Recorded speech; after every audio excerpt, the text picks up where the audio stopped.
Kisah rambut panjang. Sekali lagi, umat Tuhan tidak taat pada Tuhan. Maka Tuhan membiarkan orang Filistin menjajah mereka selama 40 tahun. Lalu Tuhan memilih seseorang bernama Simson untuk membebaskan bangsanya.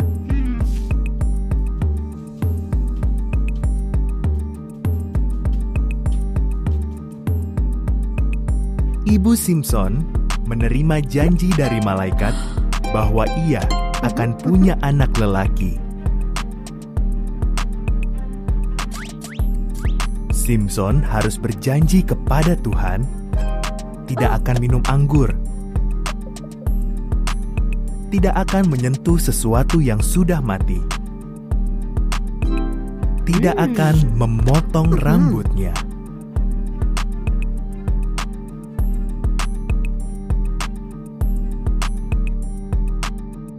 Tuhan menjadikan Simson sangat kuat.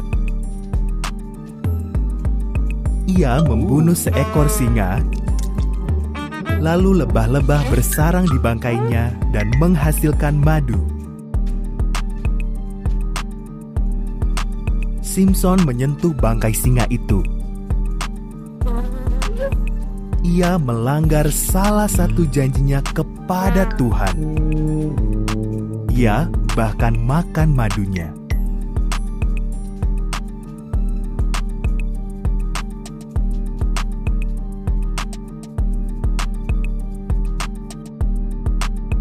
Simson jatuh cinta pada seorang wanita bernama Delila.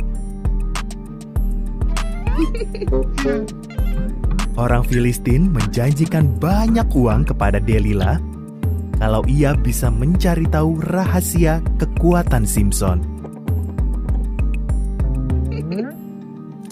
Berkali-kali Delila menanyai Simson,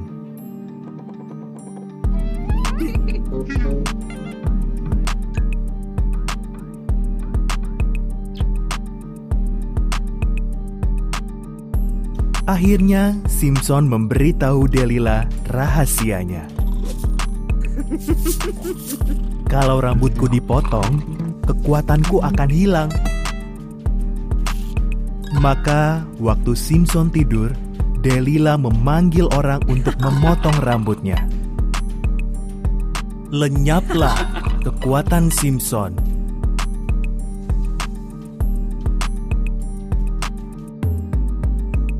Ketika orang Filistin datang, dengan mudah mereka menangkap Simson.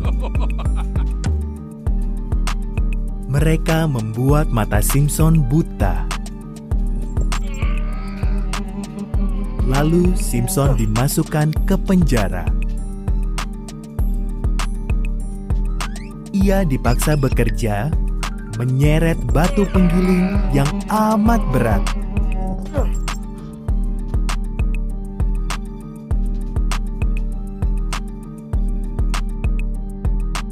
Perlahan-lahan rambut Simson tumbuh. Orang Filistin membawanya ke kuil mereka dan bersyukur kepada Dagon, ilah mereka, yang telah mengalahkan Simson. Simson memohon agar Tuhan membuatnya kuat sekali lagi.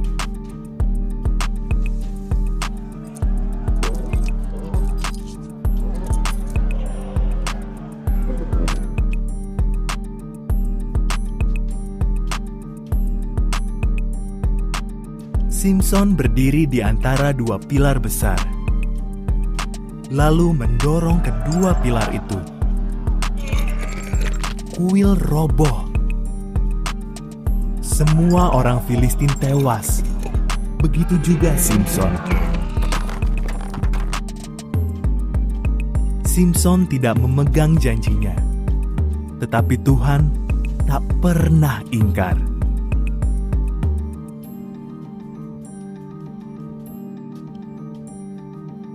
Manapun engkau pergi, kelaparan melanda Israel.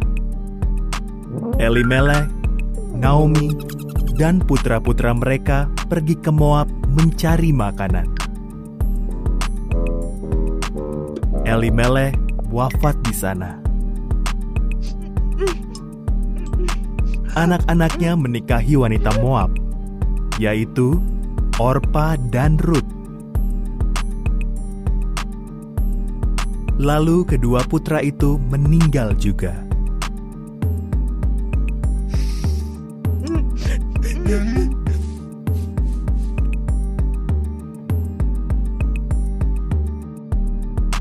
Ketiga wanita itu pun menjanda. Sesudah kelaparan di Israel berakhir, Naomi memutuskan untuk pulang kampung.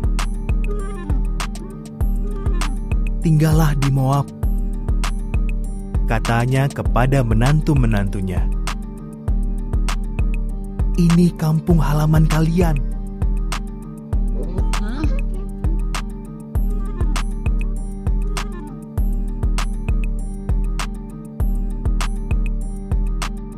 Orpa tetap di Moab.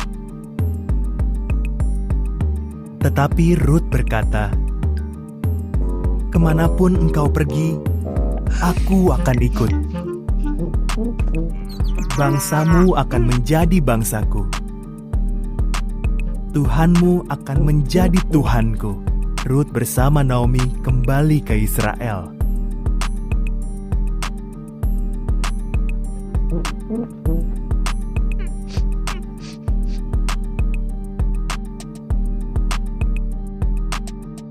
Saat itu di Israel sedang musim panen. Naomi menyulir bulir jelai yang tersisa di ladang. Ladang itu milik Boas, kerabat Elimelek. Boas mendekati Rut.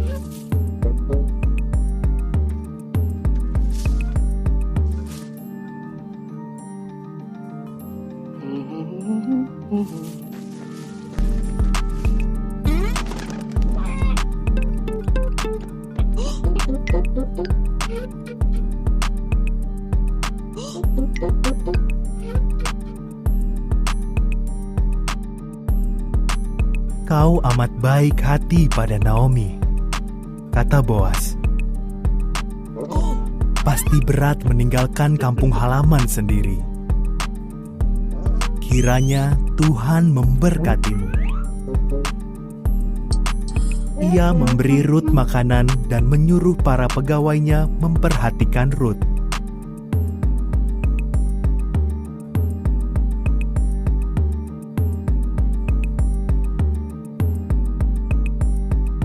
Rut menceritakan ini kepada Naomi. Naomi tersenyum. Waktu seseorang meninggal, kerabat terdekatnya harus mengurus keluarganya. Kerabat ini harus menebus mereka. Boas adalah kerabat penebus kita. Tetaplah di dekatnya.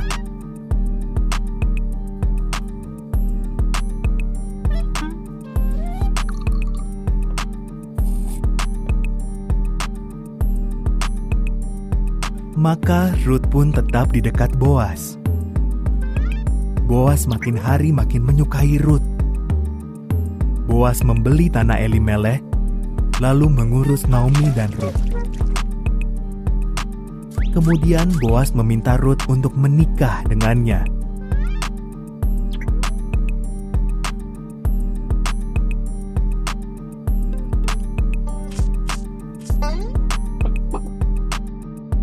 Lalu Rut melahirkan anak laki-laki bernama Obed.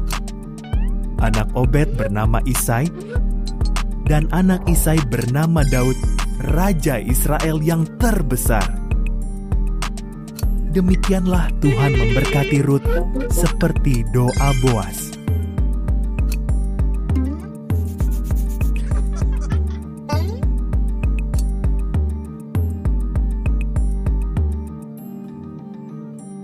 Suara di tengah malam. Hana sedih karena mandul, tak punya anak. Ia berdoa dan Tuhan memberinya anak laki-laki. Namanya Samuel.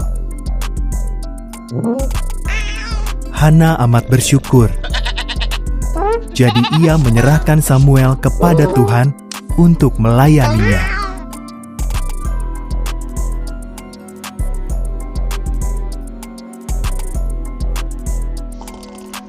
Hana meninggalkan anaknya yang masih kecil itu di kemah pertemuan bersama Imam Eli.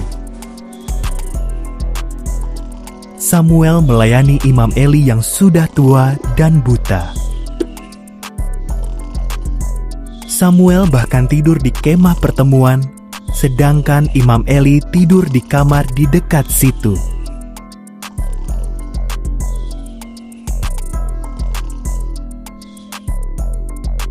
Suatu malam, Samuel mendengar seseorang memanggil namanya. Ia bangun dan berlari ke kamar Imam Eli. "Ini aku," katanya. "Aku tidak memanggilmu," kata Eli sambil mengantuk. "Kembalilah tidur."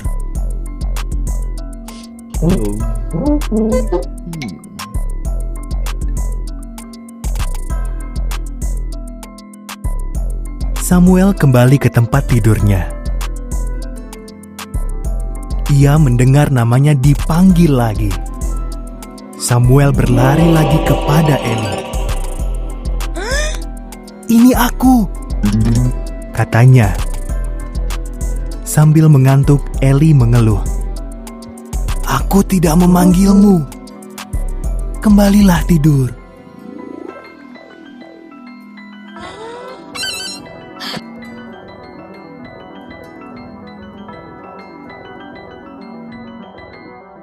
Setelah ini terjadi 3 kali, Eli berkata, "Tuhanlah yang memanggil Samuel." "Kalau ia memanggil lagi," kata Eli, "jawablah begini, 'Berbicaralah Tuhan, hamba-Mu ini mendengarkan.'" Dan Samuel melakukannya.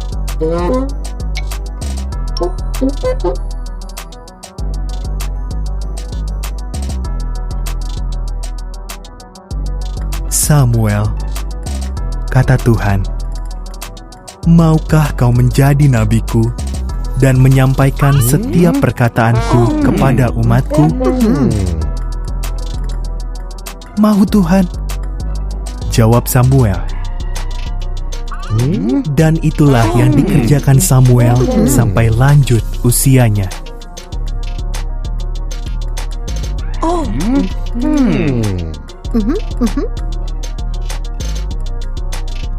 5 batu, ketapel, dan raksasa.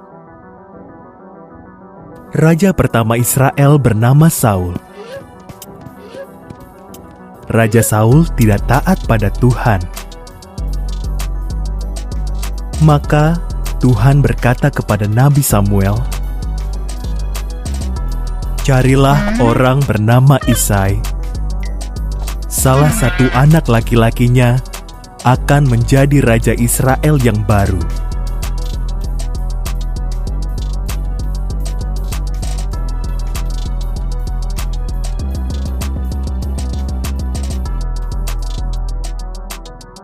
Samuel bertemu Isai di Bethlehem. Dia mengamati 7 putra Isai. Mereka tampak tampan dan kuat. "Bukan mereka," kata Tuhan. "Aku tidak peduli penampilan. Yang penting bagiku adalah isi hati orang itu."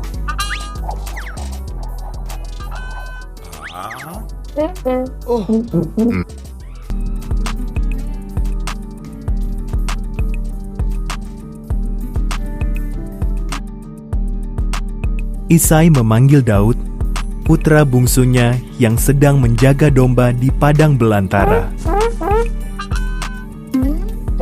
Samuel melihat Daud dan Tuhan berkata, "Dialah orangnya." Daud pun diurapi menjadi raja Israel yang baru.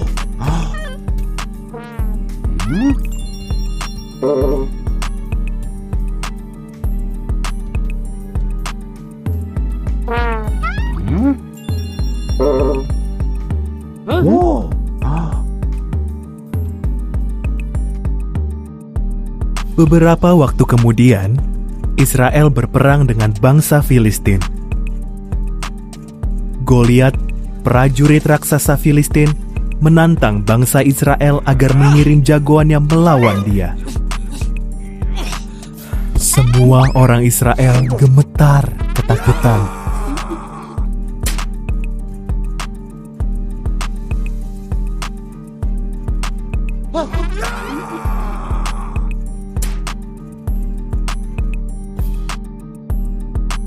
Saat itu Daud membawakan makanan untuk kakak-kakaknya yang ikut perang. Daud tidak takut mendengar tantangan Goliat. Berani sekali ia menantang pasukan Tuhan. Kata Daud, "Aku akan melawannya."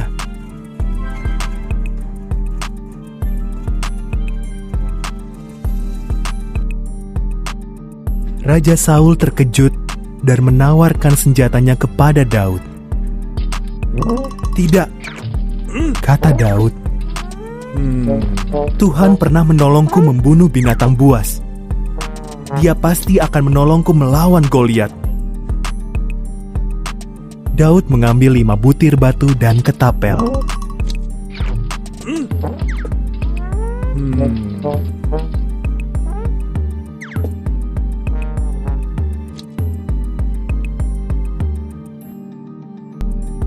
"Memangnya aku ini anjing?" Goliat meraung galak. "Kalian mengirim anak cacingan kurus kering ini untuk melawanku." "Kau punya tombak," kata Daud. "Tetapi aku punya pertolongan Tuhannya Israel."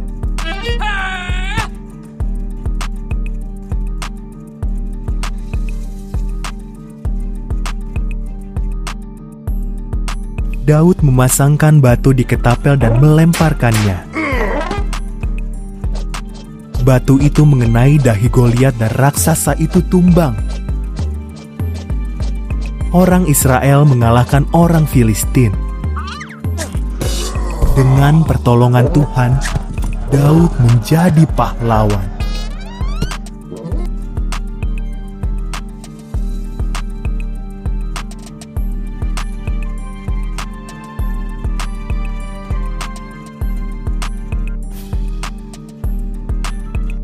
Api dari surga.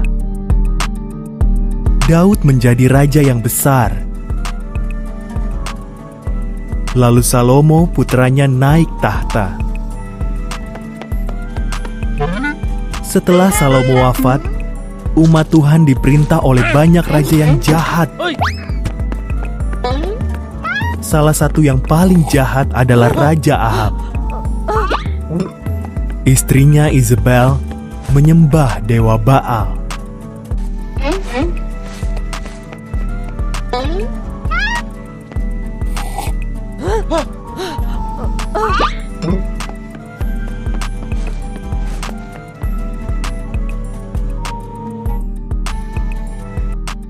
Dan umat Tuhan agar menyembah Baal juga.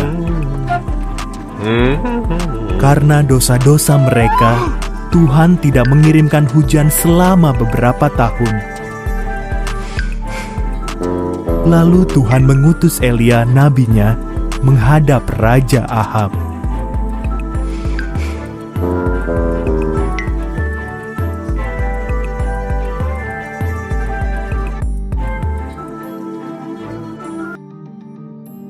"Kalian tidak taat pada Tuhan dan menyembah Baal," kata Elia. "Perintahkan semua orang, termasuk nabi-nabi Baal, untuk menemui aku di atas Gunung Karmel. Akan kubuktikan siapa Tuhan yang benar."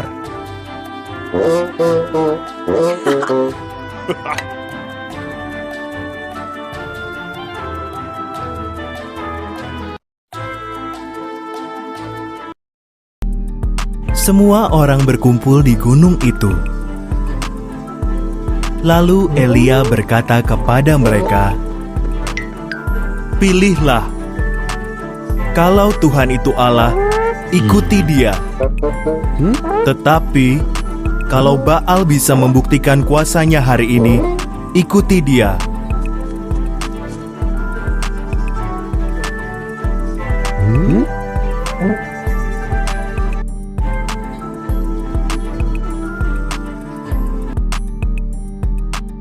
Aku dan nabi-nabi Baal akan menyembelih masing-masing seekor lembu jantan, meletakkannya di mezbah, lalu berdoa. Siapa yang mengirim api untuk membakar lembu itu, dialah Allah yang benar.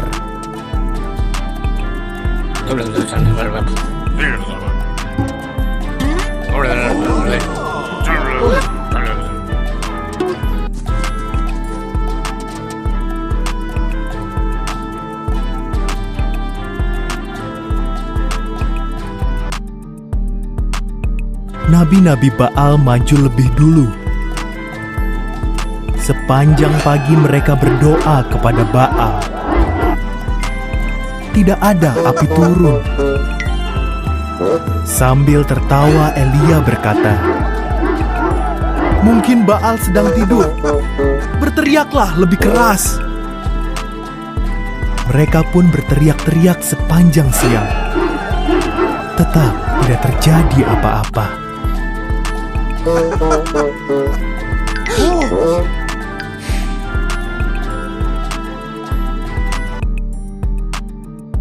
Lalu Elia membangun sebuah mezbah. Diletakkannya lembu jantan dan kayu di atasnya. Ia menggali parit di sekeliling mezbah itu. Lalu semuanya disiram air sampai parit itu penuh.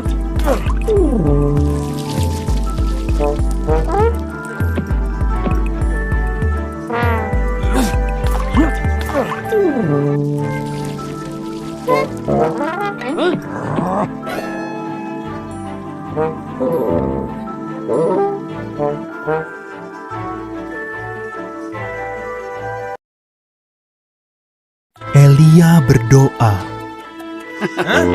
Tiba-tiba api turun dari surga. Api itu membakar lembu jantan, kayu, batu, dan semua air. Maka sujudlah semua orang dan berseru, "Tuhan itu Allah!"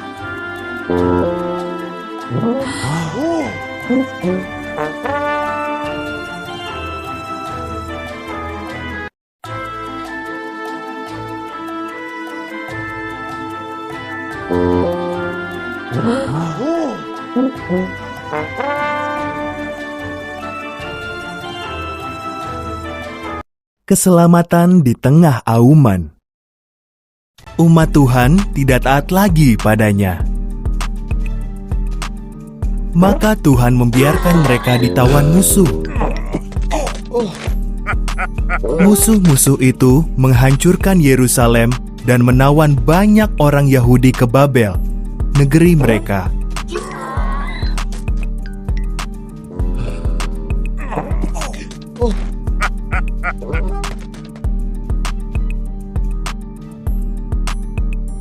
Daniel adalah salah seorang Yahudi yang ditawan di Babel. Ia percaya kepada Tuhan dan berdoa padanya 3 kali sehari.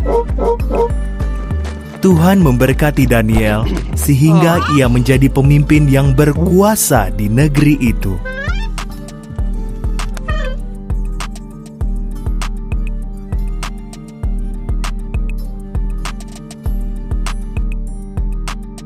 Sebagian pemimpin iri pada Daniel, jadi mereka membuat undang-undang baru.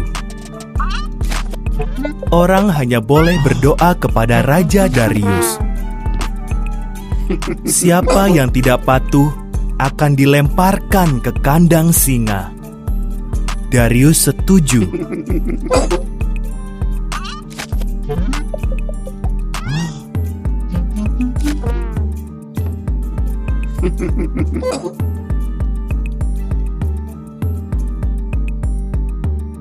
Daniel tetap berdoa pada Tuhan, jadi ia ditangkap. Darius sedih sebab ia menyukai Daniel. Darius sadar telah dijebak, namun tak bisa lagi mengubah undang-undang itu. Daniel dilempar ke kandang singa.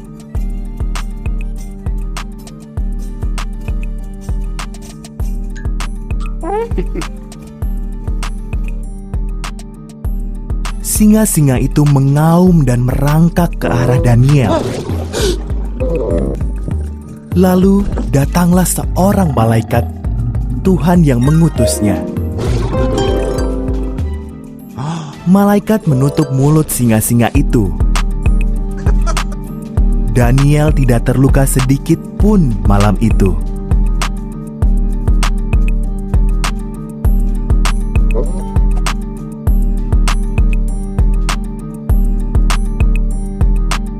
Saat fajar, Darius datang untuk melihat apakah Daniel masih hidup. Tuhan mengutus malaikatnya untuk menyelamatkan aku, kata Daniel. Raja amat bergembira. Daniel ditarik keluar dari kandang singa.